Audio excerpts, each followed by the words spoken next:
Egaa gaafa ganameen intalli abbaa garbii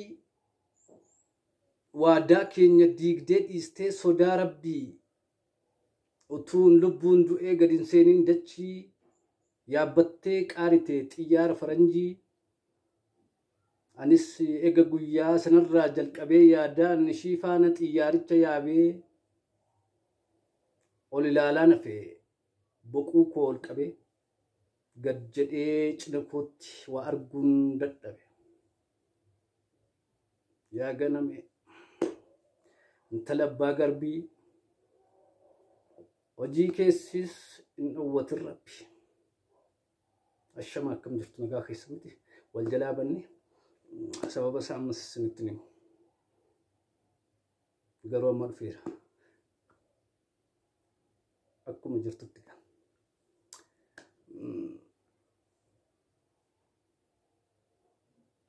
Hiriyyaan kee nama meeqa eenyufaadha? Dhugaan isaan jaallattaa? Moo hiriyyaan qaba jechuuf sobdee bira fakkaata? Isaanoo si jaallatu qortee beektaa?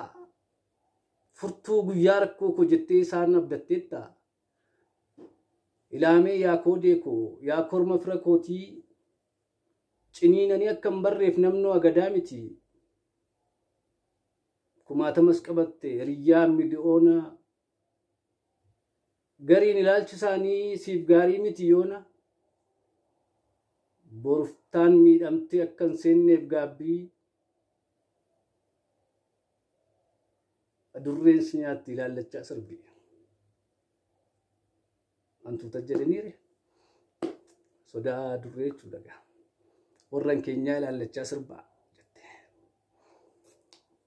amma soolii tokko isin immoo jettu yoo hin qabaatin of keessaa onnee jaalala raabsu dubbiin fiixee arrabaa badaa dharraa nan baasu.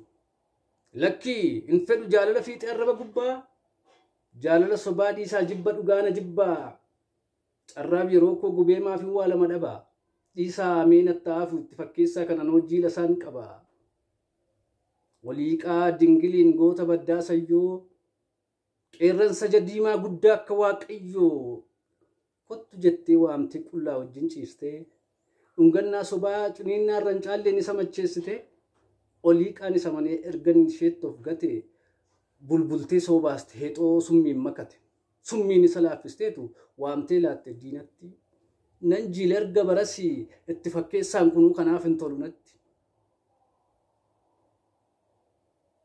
Ulfaadhaa jiraadhaa isiniin jaalladhaa nagaa naaf ta'a.